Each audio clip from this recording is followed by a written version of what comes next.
Welcome to Martinsville, Virginia, the NASCAR K&N Pro Series East, inspiring the next generation of drivers as they're getting ready for the University of Northwestern Ohio Performance 200.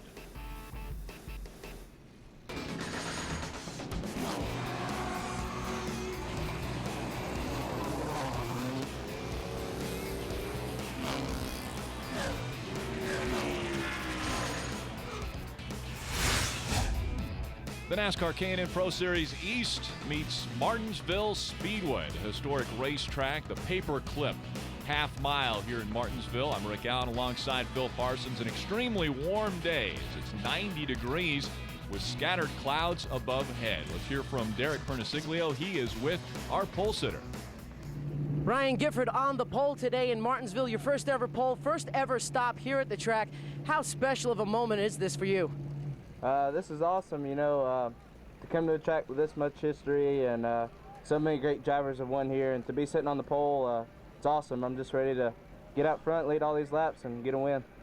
A lot of the guys who have a dirt background say that they're real comfortable at this place because getting up off the corners, they get that wheel spin. Do you feel like you have a really good car where you can do that at this racetrack? Oh yeah, you know, our car's been real good in race trim all day, and I didn't think we were going to qualify that good actually, and we ended up having a real good lap. Well, guys, Ryan Gifford is going to bring this entire field to green this afternoon. And you saw his age, 21 years old. He's one of the elders. And welcome back to the UNOH Performance 200 from Martinsville, Virginia. Out in front, Ryan Gifford holding on to the top spot. Brett Moffitt still running second. Here you see Sergio Pena and Eddie McDonald working it out for third. That's a good battle for third right there. Cole Witt, the 84 car, right behind Sergio Pena. He runs in the 5th position right now. Eddie McDonald, 29-year-old out of Raleigh, Massachusetts. 6-time winner in the K&N Pro Series East division. And hold off a youngster trying to make his name in stock car racing. Well, I just can't get over the job that Sergio Pena did out at the showdown this year. What an incredible performance. Sat on the pole, just ran nose to tail, side by side with Joey Logano, and came out on the short end of that battle, but still finished second with a terrific performance. We saw flashes of greatness that day out at Irwindale when Sergio Pena was able to actually get by Joey Logano, lead some laps out there, but then Joey was just too strong. You see the gap between Ryan Gifford and the 20 of Brett Moffitt. Gifford really has the car working out there. Still hasn't had to work around too much lap traffic up to this point in the race. So it won't be long before he'll get a lot of lap traffic, and that's what's difficult here at this racetrack, because you definitely want to be in the bottom. So the lap car is going to be in the bottom. You're going to more than likely have to pick your way around the outside. And we'll see the flag person showing the blue with yellow stripe across. Which is Kim Lopez here, our normal Camping World Truck Series flagman. Warren Alston actually is our normal flagman. It was so hot yesterday that they actually took him to the hospital and gave him some fluids. Warren's back at the racetrack, but they brought in Kim Lopez to flag this race. There's a good battle for that 4th spot. Now we see Cole Witt making the move to the inside of Sergio Pena. Good move, the Red Bull Toyota on the inside. Preferred line. There's Kevin Swindell, the 9 car. Ooh, trouble for Max Gresham on pit road early. Wow, pretty amazing to see Max Gresham on pit road. What's going on with him, Derek? Guys, problems with your point leader, Max Gresham. He had a good starting spot, but unfortunately he cut a right front tire out there. He's got to bring it down pit road to get the tire changed, and unfortunately he's going to lose some valuable ground on the track. What a tough situation for Gresham. We were thinking he might be able to make it 3 wins in a row after claiming victory at South Boston and then backing it up at Iowa. Nice move by Kevin Swindell to get by that 4 car of Sergio Pena. Ty Dillon now the 3 car right behind. There's Miguel Paludo. Max Gresham makes his way back to the racetrack at least 2 laps down. A difficult situation for Max Gresham. He's going to have 4 fresh, or at least 2 fresh tires on the outside, so that should help him try to work around some of the traffic. But if he doesn't get a caution, it's not going to help at all. Yeah, a lot of the guys in the garage area yesterday were saying that the tires really don't fall off any. Some of these guys are thinking about not even changing tires. Ooh, caution on the racetrack. As I mentioned, not getting a caution, we get a caution. Andrew Smith in the 37 got turned around in turn number 2. So that brings out, there you see a good look at that car. Andrew had a second-place finish this year that was taken away from him due to illegal shock. See a little damage to the left front corner of that car. So a tough situation for Andrew Smith. He brings out our first caution. After 32 laps, it's still Ryan Gifford in front of the field. All the cars lined back up again as we get ready for the restart here in the UNOH Performance 200, Martinsville, Virginia. The paperclip is a tough racetrack, but even tougher when you have double file restarts and you have to start on the outside. The preferred line down on the bottom of the racetrack coming out of 4. Green flag back in the air. We're back underway. Nice jump by Ryan Gifford. Got a half a car length. That's all you need when you get to turn 1 when you have the bottom of the racetrack. Eddie McDonald looking to the inside of Ryan Gifford, trying for the lead as they go down the backstretch. He's got his nose up there. Ryan's going to give him room. Oh, Eddie didn't quite make it. He may have even hit the curb on the inside a little bit. Looked like the front of his car shot out to the outside. What a great turns 1 and 2 for Eddie McDonald, but then can't back it up in 3 and 4, so gives the spot back to Ryan Gifford. Let's go back down to Derek for a pit summary. Well, fuel mileage already becoming an issue, and we haven't hit the 50-lap mark. The number 3 of Ty Dillon took on fuel. The 60 of DJ Shaw took on fuel and a wedge adjustment. The 18 of Max Gresham, he came down the first time for a flat tire. The crew just checked the car out. There was nothing wrong with that. The number 1 of Kevin Swindell took on fuel. The 7 of Ryan Duff took on fuel. The 00 of Ryan Truex took on fuel, and he also fixed the right front fender when they wrinkled the fender when the 12 got into him. Matt Kobaluk and the number 20 of Brett Moffitt all stayed out for the track position. And if you didn't have your notepad, we'll keep you up to date on all of the adjustments and changes that took place. Thank you very much, Derek. That was a pretty full report. It was. And I tell you, this is about when these guys had to get in their window. There's an opportunity possibly for some of those cars, if they don't need to come back in for tires, to maybe stay out. And when the rest of the field that hasn't pitted yet come in, then they will have some track position. Ryan Truex, we talked about him going to the back of the pack because of missing driver introduction. That may be a great strategy there. If his car's good enough, he may not pit anymore. We saw Andrew Ranger in that 35 on the bottom of the racetrack with the preferred line. Sergio Pena just behind him. Again, the battle for the lead. Ryan Gifford out front. Eddie McDonald in the 71 on the restart. McDonald really looked good through 1 and 2. Looked as though he was going to challenge Gifford for the lead, but Ryan was able to keep out front. There's Brett Moffitt, the 20 car. What a bad luck he's had this year. He's had such a good car each and every race and hasn't been able to close the deal. Cole Witt just behind him in the 84. Brett, a 2-time winner last year, driving for Andy Santerre. Yeah, at the age of 16. Yeah.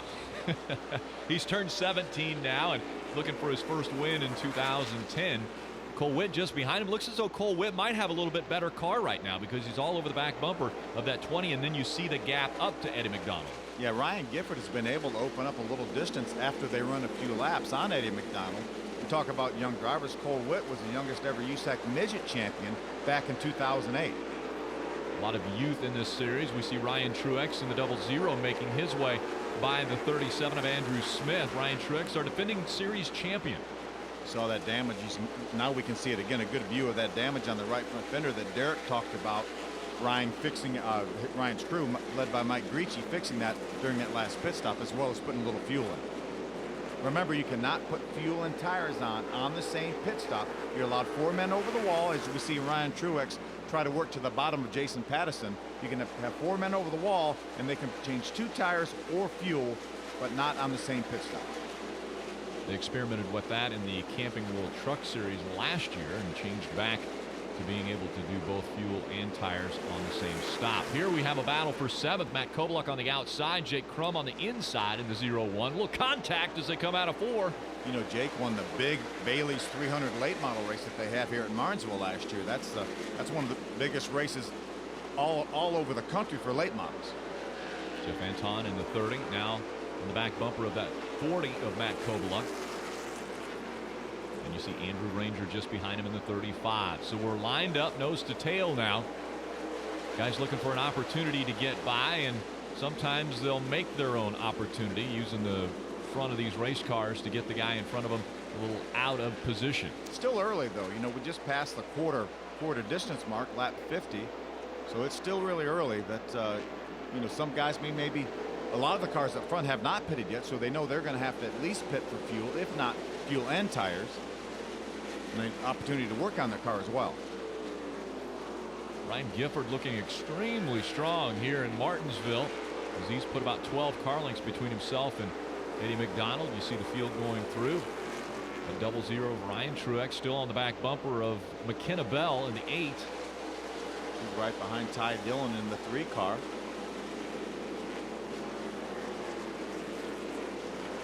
There's a 6 car, Darrell Wallace Jr. Remember, he had to go to the back of the pack for that unapproved adjustment after the impound. Had to work on a brake duct that was rubbing the right front tire. You talked about it earlier, Phil. Track position so key at a racetrack like this, where it's difficult to pass and then to have a mistake, like, for example, not being there for driver introductions, and you lose all the track position you gained in qualifying. Yeah, this is a very professional sport here, and that's something that I'm sure, as we see Ryan Truex work to the inside of McKenna Bell, I'm sure that's something that will never happen to Ryan Truex again in his career. Ryan Truex on the bottom of the racetrack now, trying to get by McKenna Bell. Looks as though he's got the preferred line. Will take that position. Now he'll set his sights on Ty Dillon in that black number 3.